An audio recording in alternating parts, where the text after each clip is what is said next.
the social and political life, everywhere, in all times, there will be always dissent, discontent, opposition will be there.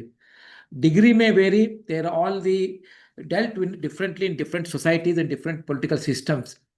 They have been dealt in a practical way, or in a ruthless manner, or separation, that kind of things are there. So dissent and opposition are the common feature in all political systems, all social systems, everywhere it is there. But we are now discussing about the political opposition in the political system in Indian context. Dr. Ambedkar, in his speech on 22nd December 1952 at Pune District Law Library, he lists 6 precedents for a successful working of democracy. He lists, one is no glaring inequality in society. There should be no glaring inequality in the society. Second one is existence of opposition. His second important feature or factor for the success of the democracy is opposition. Existence of opposition is important. Third one is equality in law and administration. Fourth one is, he again says, constitutional morality. That is what we discussed in the previous lecture. And no tyranny of majority over minority, and public conscience. So these are all the conditions necessary for the success of the parliamentary democracy. Democracy, particularly parliamentary democracy. So opposition is the essence of the democracy, and it is necessary for success of the parliamentary democracy. Why means, here you take democracy is a veto on authority. In long term, it is for every 5 years we go to the people, we seek the mandate from the people, and in day-to-day things, it is through the opposition that is plays the role of getting the veto on authority. So the opposition is necessary in the long term as well as in a day-to-day administration of the political governance.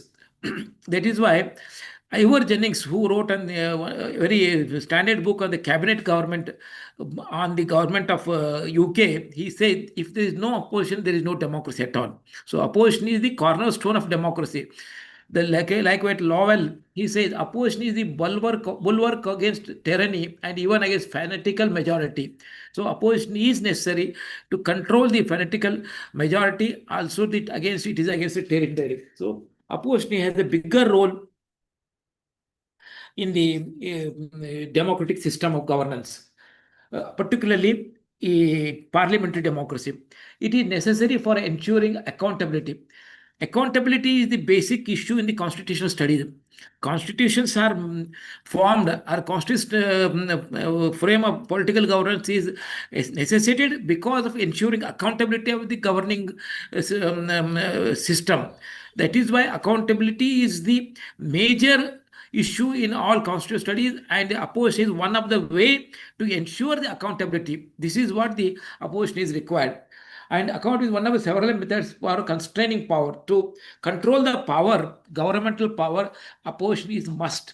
It's one of the methods or one of the instruments through which the governmental power is controlled. Otherwise, government power is uncontrolled, means it goes to authoritarianism, it goes to dictatorial things, it becomes a tyrannical, which is against the democratic system, against democratic society as such.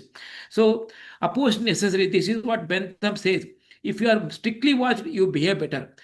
This is like police standing in the traffic. If no police is there in traffic, people ride the vehicles erratically or in their own way. So if the police is standing, means he is being watched, they behave better. Like that, the governmental functionaries behave better when there is an opposition. Opposition is must. So it is necessary to make the better behavior from the governing people or constitutional functionaries. So like that, Nietzsche quotes, we give an account only when it is requested and only when that is backed by power. So accountability nobody gives unless it is demanded, it is unless elicited. So this is what the opposition plays a role. He demands accountability from the government, among the political system. This is what the Nietzsche says. And Mill says responsibility is null and void when nobody knows who is responsible. There must be one person who receives the whole praise of what is well done and the whole blame of what is ill. So responsibility is ensuring responsibility, opposition is important. When anybody does good work, he gets the praise. But anybody fails to do good work, there is a blame. So somebody has to take the praise, somebody has to necessarily take the blame. This mechanism is necessary. This mechanism functions well when there is opposition. Who says you have done well? Who says we have done wrong, or you have failed to do good thing? So this is why the mill says. So opposition not only opposing, it has to give the constructive criticism. Constructive criticism in the sense adding value to the good of the people. They have to add by their views, whatever it is necessary for the welfare of people, welfare of the society, or the development of the nation. That is what the constructive criticism is necessary from the opposition. Check the government excesses. When the government goes beyond its mandate, beyond its constitutional mandate, a constitutional function, so it needs to be checked from the opposition. That is why there the accountability is necessary. That is why accountability is answerability to fix the omissions and commissions of public actions. Whoever does any public act, it is within the purview of the constitution, within the purview of the law, within the purview of the rules. Okay, if it is beyond that, what is that needs to be fixed? If we fail to do that, also needs to be fixed. So this is the crux of opposition, institution of opposition as such. Opposition also stands for public welfare. It safeguards liberty and rights of the people, and organizes the public opinion for better things or the failure of the government. And also, so the opposition, the robust opposition is necessary for the country as such. There is a symbiotic relations between the opposition and the government. The opposition and the government are the two groups. There is a symbiotic relation. Symbiotic relations means there is a close and long-term relation between the two different parties or two different groups. They are mutually beneficial to them, because when opposition says something, government has to listen to them. When government does, then the opposition has to take it for the people. So there is a mutual benefit. And also it is commensalism, in the sense one group benefits, the other is neither harmed or helpless. So when the one group benefits or gains the power, other is not either harmed or helped. So then it is a parasitism. One party benefits at the expense of others. Like that, it is like a game theory. What if one party gains the power, other party comes into opposition? Like that, it has got symbiotic relations between the opposition and the government. So that the opposition has an important role in the governing structure as a political system. Opposition is developed out of party system. When if you study the Michael Loverger's party system book, a French political scientist, he studied the UK and the American political system. He came out of the party system and how the opposition has evolved from that. So this is the focus of the opposition politics as such. There is the leader of the opposition, that I'll come later. But now, how to study the opposition politics? How to study opposition politics is very important thing. Robert Dahl, in his political opposition in Western Democracy 1966, he has given a framework. He has given 6 questions on what basis the opposition politics needs to be studied, how it's to be studied. That is what he has given in this thing. First he says, how cohesively or organizedly concentrated do opposition groups act? So this is a significant strength or force of the opposition. What is the strength or the force of the opposition in doing their acts? This is what we have to study. Secondly, how much loss the governmental power can be effectuated by how much increase in the opposition power. It is like a game theory. One man's loss is another man's profit, or one man's profit is another man's loss. So if the opposition gains power, to that extent, the government loses the power. If the government gains power, to that extent, opposition loses power. This is second thing. What sites are available for encounters between the opposition and government? How fair is the competition in the area, and how important in which site for power politics? Here, political platforms.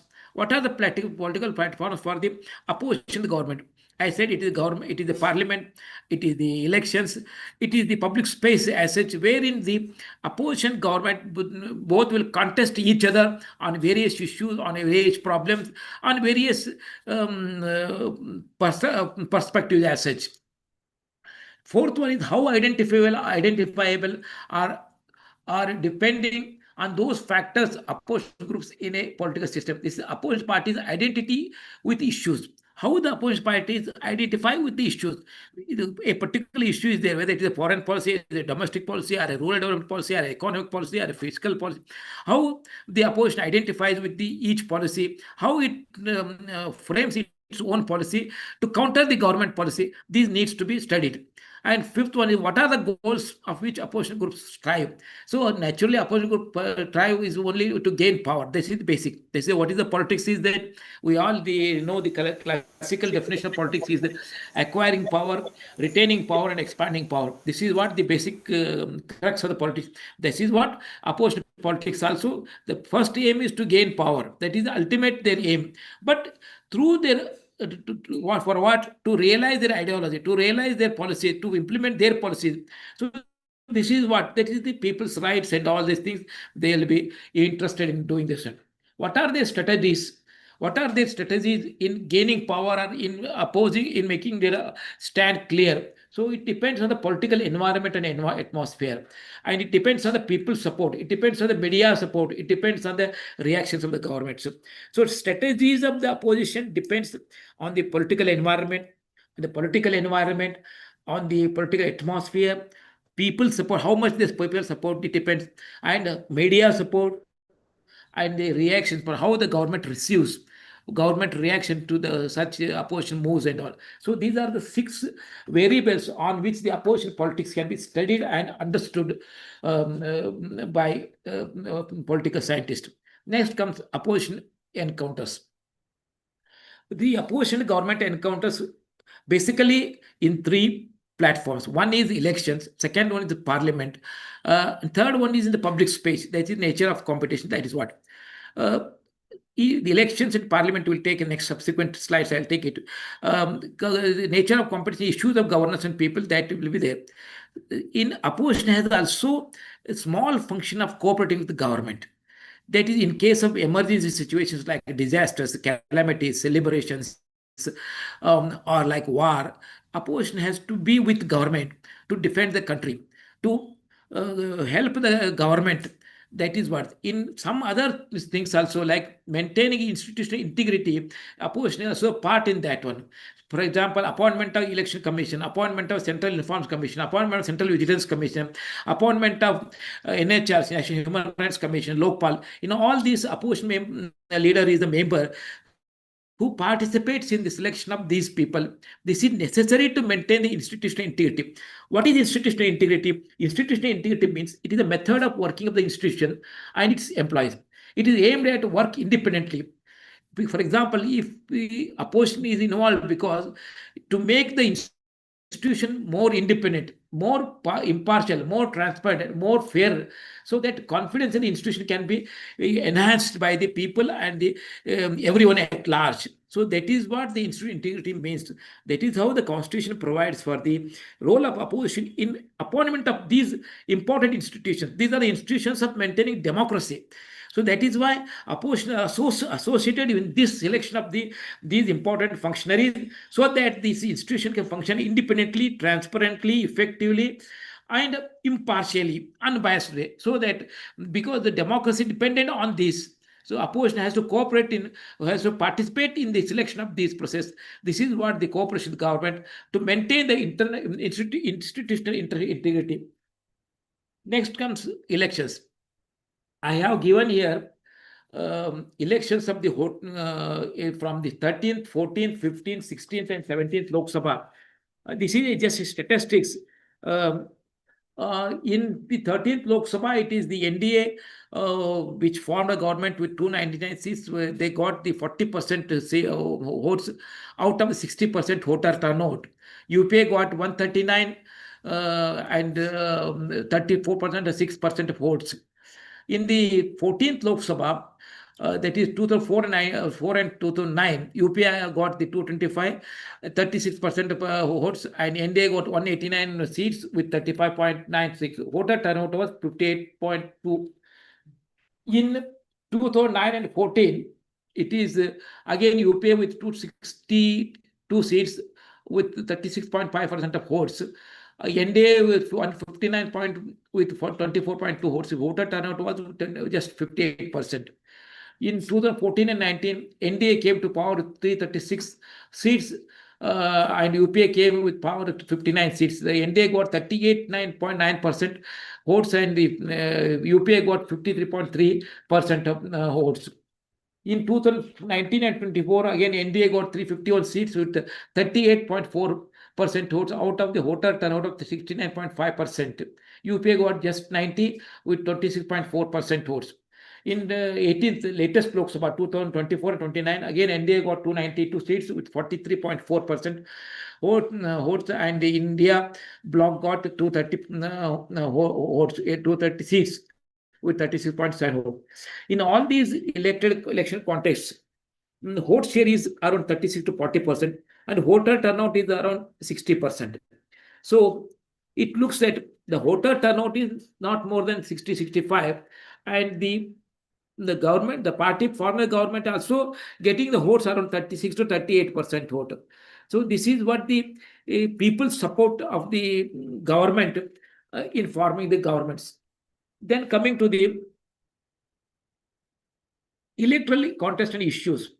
What are the electoral contested issues? Before going to these things, let us see how the parties stand in electoral politics.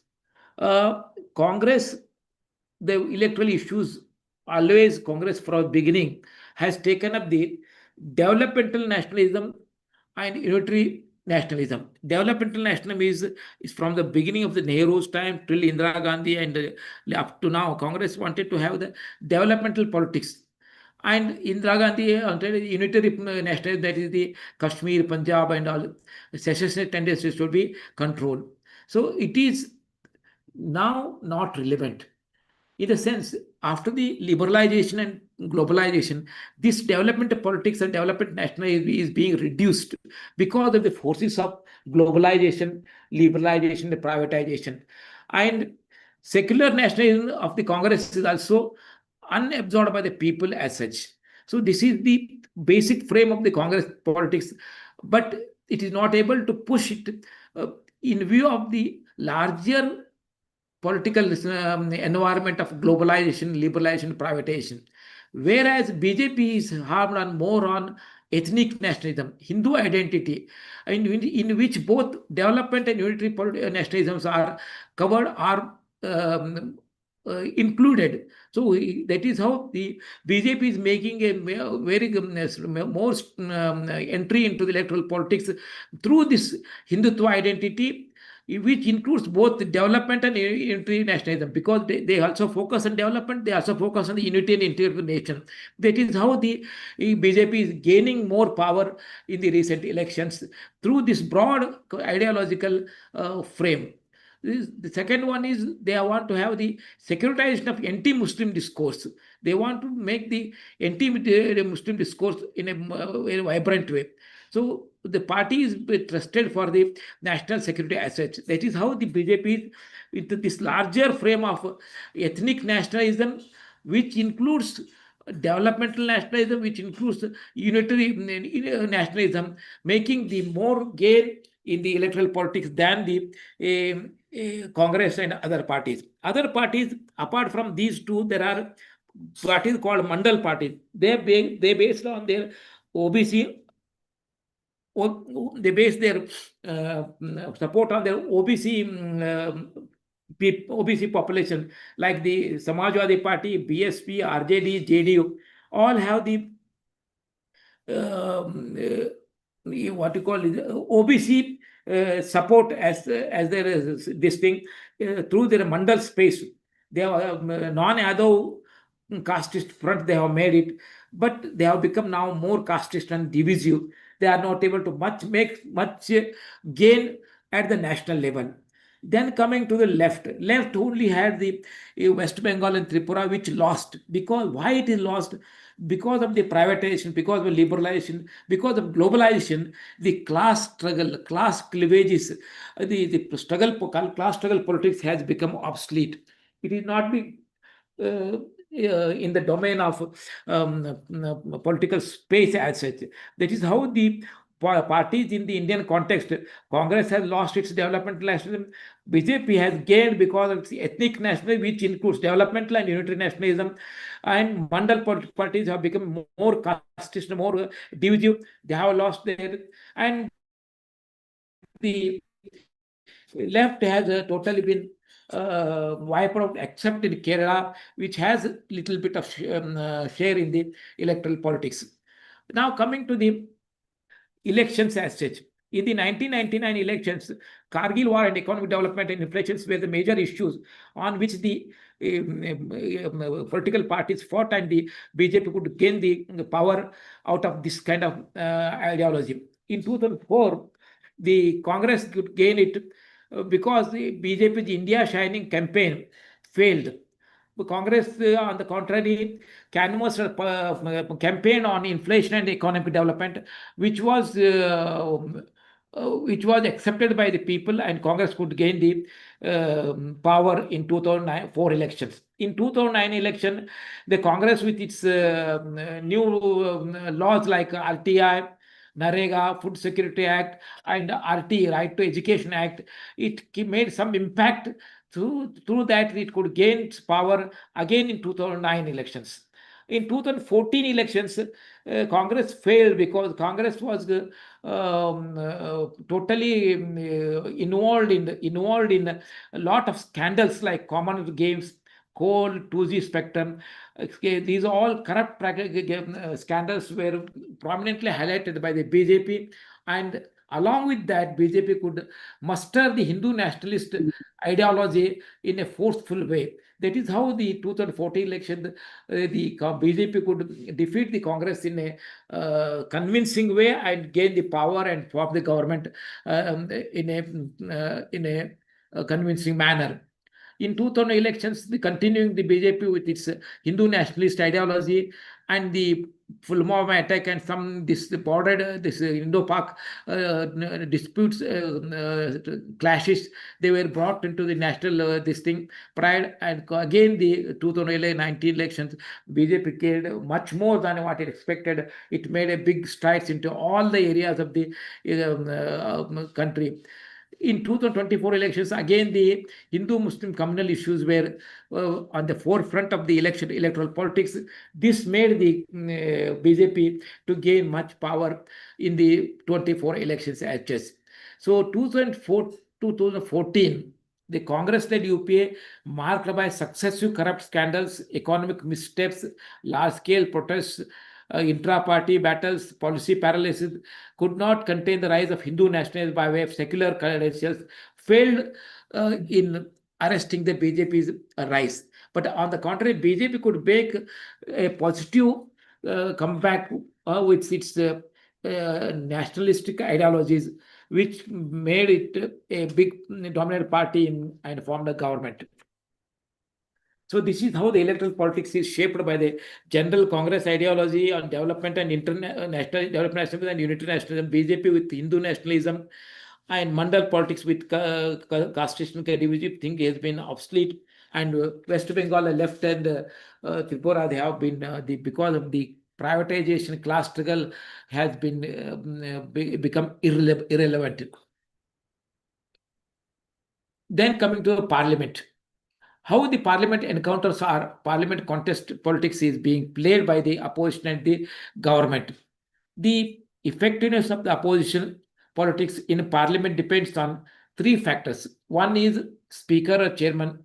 I'm taking mostly on the Lok Sabha only. I'm not talking about Rajya Sabha. It's only Lok Sabha politics. Primarily on the speaker and the prime minister and the leader of the voice. Depends on the personalities of the three persons. One is speaker, prime minister, and the leader of the opposition. So these are the three important functionaries. On this basis, the opposition politics is dependent. In 1999 and 2004, the GMC Balagia and the Manohar Joshi were the speakers. Atal Bihari Vajpayee was the prime minister, and Sonia Gandhi was the opposition leader. In 2004 and 2009, Somnath Chatterjee was the speaker, Manmohan Singh was the prime minister, L.K. Advani was the opposition leader. In 2014-19, 2009 and 14, Meera Kumar was Speaker, Manmohan Singh was Prime Minister, Sushma Swaraj was the opposition leader. In 2014 and 19, Sumitra Mahajan was Speaker, Narendra Modi was the Prime Minister. There are no leader of opposition, recognized opposition.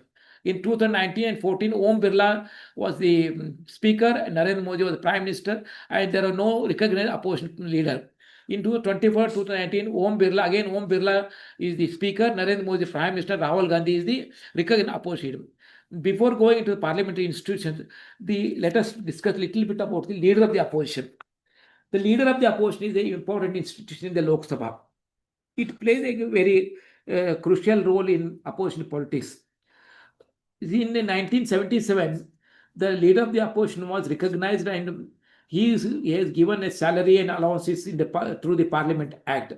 Party having greatest numerical strength and recognized by the chairman or speaker of the House is the leader of the opposition. Now, in 2014 and all, there is a general direction by the speaker under general direction number 121 and 121C, in which the speaker has put a condition, 10% member requirement for the party to be recognized as the leader of the House. So this has come in the way of not having a leader of the opposition in the first two governments in the first 2014 and 19 and 2019 and 24. There were no recognized leader of the opposition. Leader of the opposition is almost in the Westminster model. We say he is a shadow prime minister and has a shadow cabinet as such. This is all depend on the three factors. I told you three individuals. One is speaker has to give that kind of recognition. Prime Minister has to give that kind of space and respect and reverence for that. And the individual leader of the opposition has to be of that caliber to work in that respect. So these are three important things which decide on the leader of the opposition. Now coming to the parliamentary institutions. Parliamentary instruments. Parliamentary instruments like the question hour, call attention, short notices, and all. These are already discussed in the previous my presentation. I will come here only the adjournment motion. Adjournment motions are very important motions provided in the under the parliamentary procedure and practice. This is the adjournment motion is the very big thing. When the government fails in its constitutional duty, the opposition can bring in adjournment motion against the government to discuss that issue. So when the adjournment motion is brought in, means it is the government has failed in constitutional duty as such. So next to no confidence motion, the adjournment motion is the very important instrument in the hands of the opposition leader, opposition parties. So whenever there is the admission of adjournment motion, means there's a big thing, and it will be all the parliamentary business is kept separately, kept aside, and the motion will be taken for discussion. So there will be preliminary discussion, then there will be put to vote, then again it will be discussion. If it is passed, then it will be censure almost on the government as such. So this is a very important instrument in the hands of opposition. Now let us see how many adjournment motions were allowed. In 13, there were no adjournment. 13th Lok Sabha, there were no adjournment motion. In 14, there were 72 notices were given, whereas only 10 were discussed. In 15th Lok Sabha, only 2 were there. In 16th and 17th, there were no adjournment motions at all. So since the opposition has been given no opportunity to move the adjournment motion, Speaker has rejected all these things. So it means opposition space in the parliament to that extent is restricted, is narrowed as such, because adjournment motion is nothing but castigating the government on its failure to do its fundamental constitutional duty as such. So this, when this instrument is not been made use, has not been allowed to use, means opposition has failed to convince the speaker and the government to move these motions. Now coming to the bills. So I have already told about the reference to committees and all. 60% referred to the committee, 70 in the 16th Parliament, 17th, 16% is referred. So half the bills are passed in less than 2 hours. This I already have discussed how the bills are passed in 10 minutes, half an hour, all the things. So when these bills are passed in such a hurried manner, opposition will not get an opportunity or time to speak on these things. For instance, in budget discussions are very important discussions in the whole legislative process. When the budget is moved, when budget discussions are there, a member can, any member, any MP or any opposition member can discuss on the budget, wherein there is no restriction. You can speak on any issue of the government, anything, or you can propose any new things also. So budget is a very big event for the discussions and deliberations in the parliament. But let us see how it has been used. During 1950 decade, there used to be 123 hours, on an average 123 hours of discussion on the budget. Now it has come to the just 34 hours. Just 34 hours you have to discuss budget, wherein the ruling party MPs discuss and the opposed party MPs discuss, and the finance minister gives the reply. All in 34 hours. And you have to discuss the union budget. Union budget is so many lakhs of crores of rupees, so many departments, so many entities. You have to discuss in just 34 hours. Like it is now even less than that. Sometimes budgets are passed in the absence of opposition MPs. So this is how the opposition is losing its ground. Opposition not able to make its dent in the parliament because time constraint, because the speakers and the government are not allowing the opposition to speak much on this. They allow it, but not much. As earlier used to be the 123 hours, now it has become 34 hours, means how much you can speak. So this is the constraint on the opposition politics as such. Now coming to the post 2014, there is a new trend in the opposition in the post 2014. The opposition space is constricted, it is narrowed. It is being totally reduced now. Why it is? Because the BJP's phenomenal rise as a dominant party. BJP rise was very high, and it engrossed the entire country.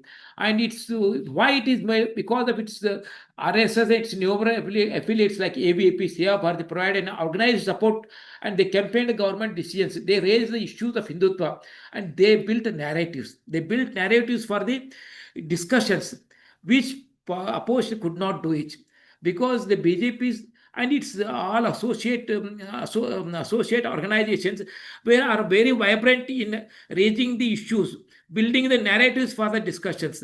Opposition is not able to do that one. That is how the opposition space is shrinking, opposition space is narrowing, opposition space is reducing. This is the problem with the post 2014 elections. Compared to BJP, other political parties, they lack the proper full lack of this kind of organization and trumpeting mechanism. They don't have organization, they don't have the publicizing their own views and all. And growth of regional parties. Regional parties agenda is region specific. They are not able to post any national issues. They are interested only in their regional issues and regional political governance as such. So consensus building on national issues and policies is being difficult nowadays. This is what the opposition is lacking, because there is a growth of regional parties. Regional parties are being region specific, and regional issues they are taking up. So consensus building on national issues, countering the BJP, the ruling party, is very difficult. And media's role. Media is totally biased. Media is not giving opposition any space in their platforms, and even if it is giving any space, it's giving only negative things. For example, if the media is asking anything about the opposition, they bring in the Indira Gandhi emergency, they bring in the Nehru's legacy, they bring in the earlier failures of the government, so that again the opposition is targeted, and again the opposition is shown in a negative perspective. So media is not giving any proper space for the opposition as such. This is a big problem. Then comes to the personality of the Prime Minister Modi. He has a very big personality. His personality is almost like a larger than life personality, so which makes the opposition leader all small. So this is because Modi's personality is like that. He has got a rhetoric, this very art of very speaking, very effective speaker, very effective orator, very convincing oration is there. So he has that kind of oratory skill which makes everyone believable, convincing that kind of thing. And he has a polemical attacks. Polemical attacks means he has a stronger critical attack on the opposition views, opposition beliefs, or a particular opinion. So this kind of polemical attacks he has got on the opposition, and he has a connect with the poor people, rural people, through the instrument of Man Ki Baat. Every month he connects with the mass, particular rural mass, through the instrument of Man Ki Baat. And he highlights the earlier Congress legacy of corruption, poverty, lack of sanitation, casteism, communalism, terrorism. So he makes all these ills as the legacy of Congress, and make them, and he advocates the Quit India. Congress Quit India, like that rhetoric he brings in. So this makes again the Congress and opposition in the space very less, very narrow, and it reduces the Congress politics in a great way. So Congress is not able to mobilize, or not able to push its stand against this kind of rhetorics, this kind of polemical attacks, and this kind of positive personality. Congress is failing in its politics as such. And Modi himself positioning is a man of big ideas and big thinking. So as you say, Modi hai to Modi hai to mumkin hai, that kind of dialogues are we are always here. So this makes the opposition politics very narrow, very shrinking as such. And opposition is always going by reactive mode. They are not inventing the new ideas. Creative ideas are not coming from the opposition politics. They are only reacting or responding to the government's ideas, government policies, and government actions. This is the problem with the opposition as such. Then Modi's personality has become the cult of personality. It is evolution of cult of personality we have seen from 2014 onwards. What is this cult of personality? We have seen in the history Joseph Stalin, Mussolini in Italy, Hitler in Germany, Mao Zedong in China, Fidel Castro in Cuba, Ho Chi Minh in Vietnam, Hugo Chavez in Venezuela, have a dictatorship founded on the cult of personality. They, more than ideology, they have become the cult of personality. This is built on their own personality as such. So present prime ministers also, politics is also built on this kind of personality, is evolving this kind of thing, already built on this kind of personality. Both right and left wing rulers have cultivated this cult of personality features in their functioning. This is what the restricts the opposition's politics, or affects the opposition politics in a great way. So use of the cult of personality here in the use of propaganda and state instrument to elevate themselves into god-like status. So here the cult of personality is developed, evolved through the propaganda, state instruments, making them the godlike status, towering above the party colleagues, is above the party, public at large, limitless power, and demand absolute submission of their whims. And all the institutions like the army, election commission, RBI, and other constitutions have become instruments of the ruling party and even the prime minister. So this is how the cult of personality is built around this kind of actions of the prime minister and the party in power as such. So every propaganda, every advertisement, every poster is only of the prime minister. So it is like the Modi is India, India is Modi, resembling the 1970s. Indira is India, India is Indira. So we are having the same repeat here in the present system, where this is because of this kind of overwhelming personality, or the cult of personality, the opposition is not able to make its politics in a meaningful or in effective manner, so that it can play its role in a requisite manner as such. So this is how the cult of personality is hindering the opposition politics in the post 21st century as such. So opposition is fragmented. They are not united. We have the Congress is centrist party, Mandal party, as I already told you. So they have the BSP, SP, and all left party have no role at all. So only subnational and linguistic based parties like DMK, TDP, YSRP, they are making their own space in the regions specific, like BJD Orissa, that also lost now, TRS Telangana, that also lost.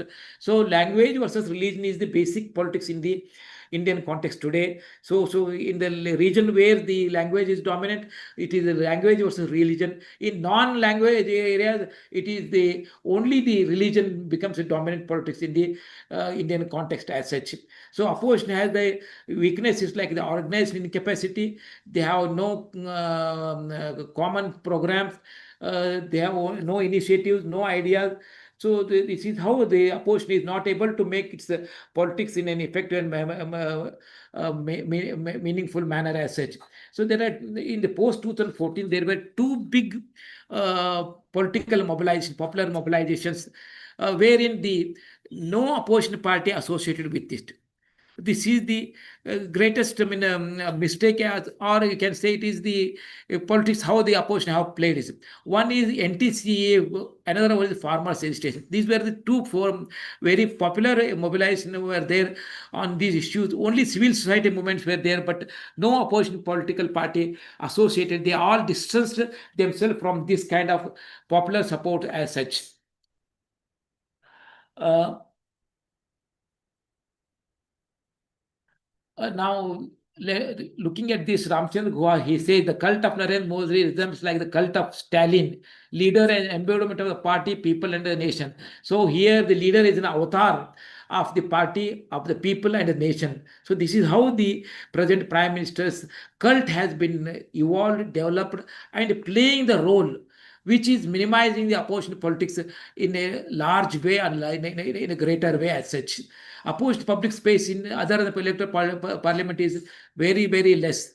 Parliament also they are not making their politics in a much way. In electoral contest also the opposition has failed to come to the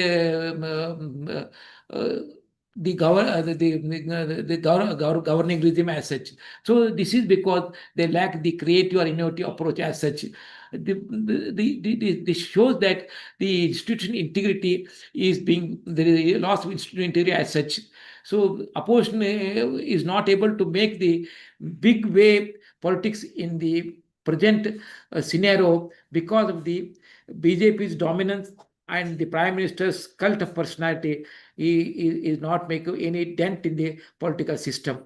Only the opposition, the Congress Bharat Jodo Yatra could make small scale dent into the politics, but it could not turn into electoral gains to the Congress party as such. So this is how the opposition is working as such. Weakness of the opposition is this: leadership is the problem is there. It is highly fragmented, highly divided, and lacks innovative thinking, lack of credibility. Government approach is to decimate opposition. So when government decimate opposition means they want to eliminate opposition totally. When you see the Prime Minister's speeches, Congress Mukt Bharat, they say they want to eliminate total opposition. So this is how the opposition is not able to make the thing, and government's approach is also making the opposition less relevant as such in the present politics as such.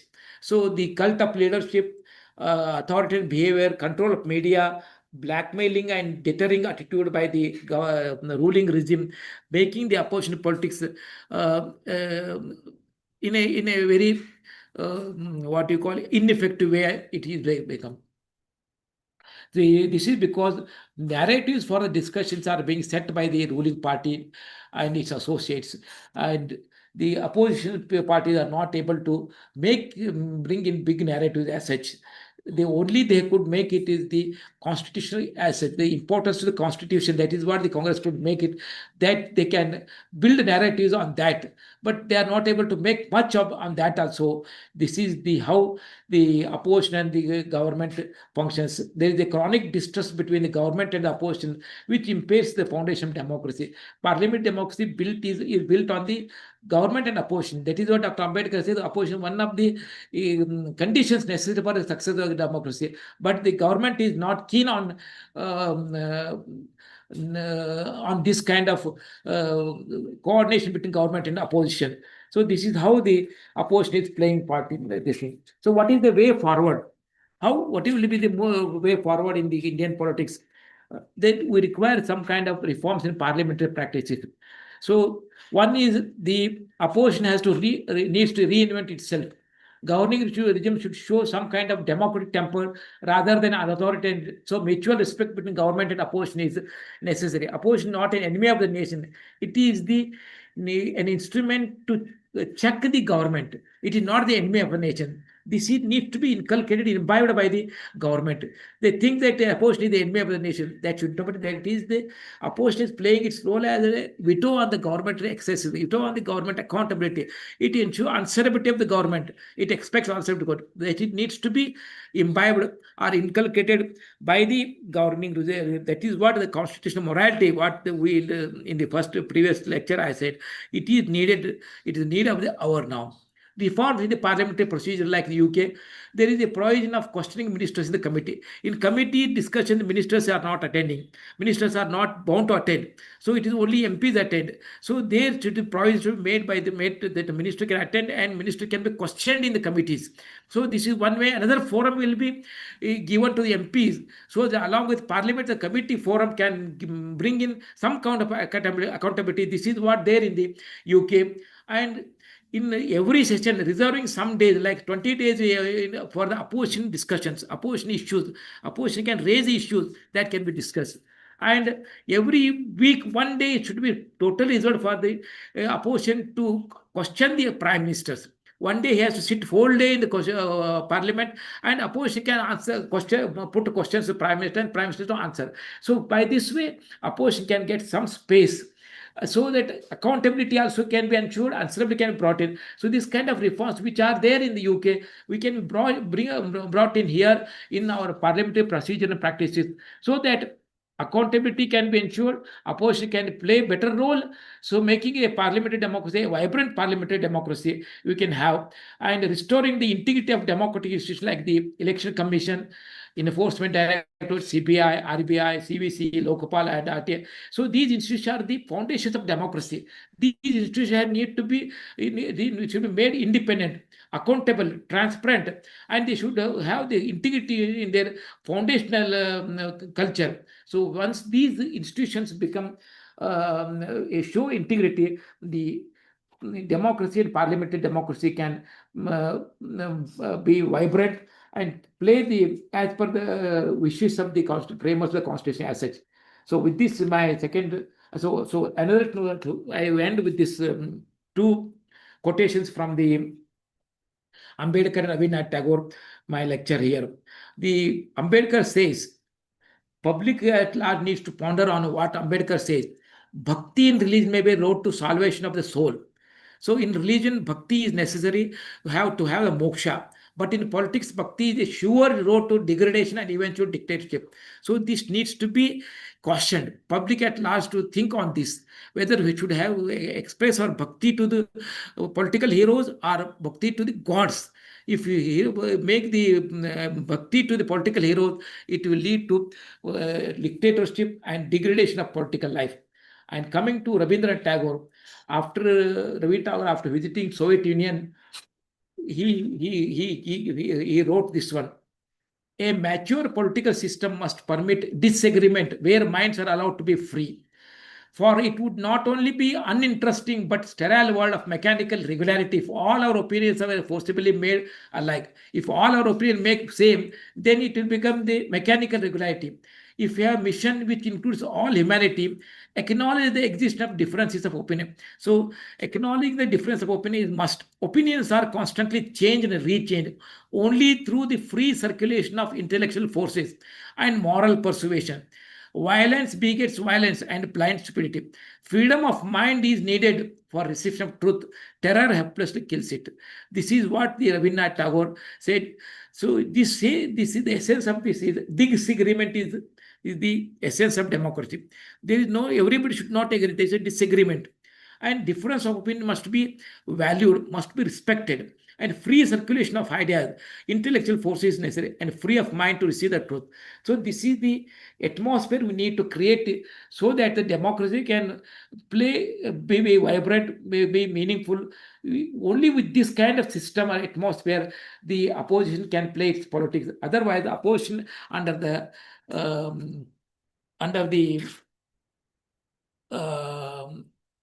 cult of personality, it is very difficult to play its politics as such.